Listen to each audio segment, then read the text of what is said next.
Сайн байцгаана уу? Та бүхэндээ энэ өдрийн мэндийг хүргэе. Энэ жил би 1-р ангийн даан авч ажиллаж байгаа.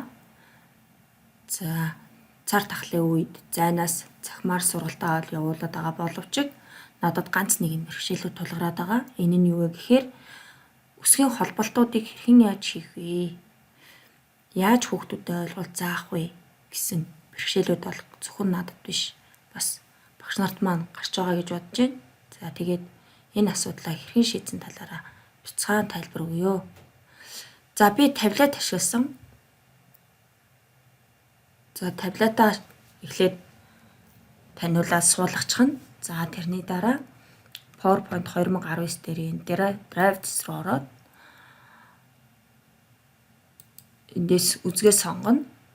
За энэ үзэгний сонголт байгаа. Энэ бол юм тод шулуун зорилготой гарна. За би хөхөнгийг сонгочихъя.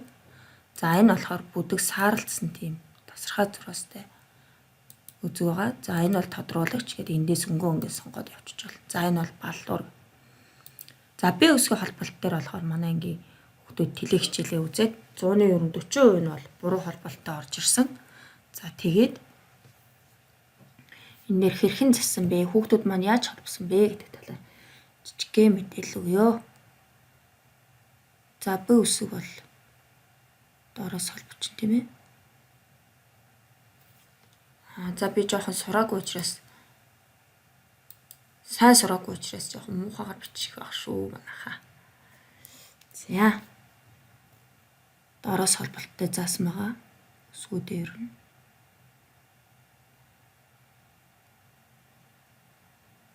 За ингээд өсгийг жоохон давхар юу гарчлаа тийм ээ.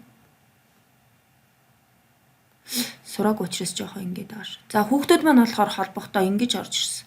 Жишээлбэл боо гэхээр ингэж.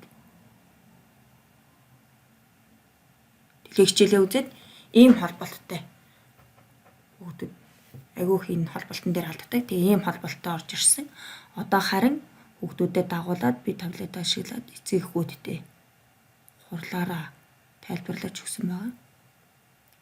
Бүсгийг бол ингэж холбох юм шүү тийм ээ.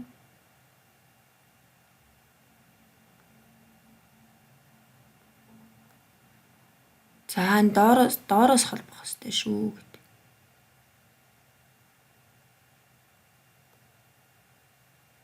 Ингээд. За энэ дээр ерөнхийдөө сурчвал их зүгээр юм билий айгүй хялбар. Дэлгэцээ хараад бичээд явчихна ер нь бол.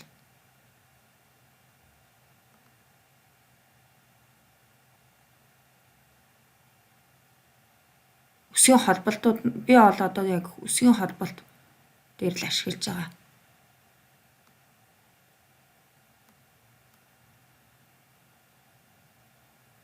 За энэ доороос холбоно.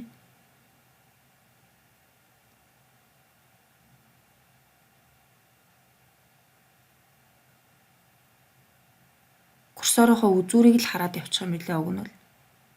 Тэгээд л за баг. Ингээд яг боддоор хүүхдтэй харуулад явчихаар айгүй хэлбэр сурах юм билээ. Тэгээ ер нь бол манай ангийнхан холболтоо зөөгөө сурцсан байгаа. За одоо би улаан өнгөөр хүүхдүүдэд тодруулж холболтыг нь хэлж өгөхийн тулд тодруулаад улаан өнгөөр энэ. За энэ холболт бол хүүхдүүдэд буруу шүү тийм ээ. За энэ доороосоо холбосон энэ холболт бол зөв.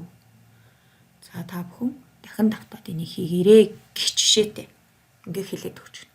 За мөн тооны дөрвөлжин шугам гаргаж ирээд энэ дээр бас Ахмад багш нар маань заал презентацийн бэлдэнэ гэж хэлснээс энэ таблетаа ашиглаад шууд одоо тооны хичээл ороо явчих боломжтой. За би муухай бичсэн шүү. Амар хурдан яараа. За тэнцээ одоо 7 гэд ингээд шууд энэ таблет дээрээ үзгээрээ бичээд л хичээлээ заачих боломжтой юм цагаан самбар ашиглаад. Ийм зүйлийг та нарт танилцуулгасан юм аа. Ер нь бол би одоо холболт дээр л таблет ашиглаад байгаа.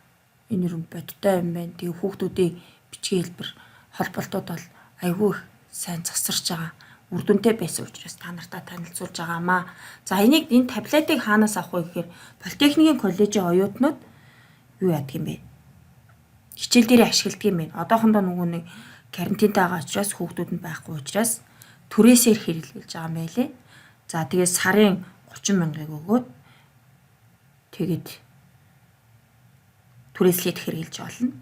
Таблет нь нэлээд том тэг үзэгтэйгээ инсталтайгаа ирдэг юм билээ. Тэгэхээр ер нь бол 30 сая төгрөгийг зарцуулаад тэгтээ буцааж өгөөд таблетаа буцааж өгөөд 10,000 эргүүлээд авна гэдээсэн баха. Тэгсэн шиг санаж байна. Тэгээд хүүхдүүдийнхээ өсвийн холболтыг бол энэгээр хялбар аргаар заагаад өгөх боломжтой юм байна шүү. За тэгээд амжилт манайхаа туршаад үзээрэй.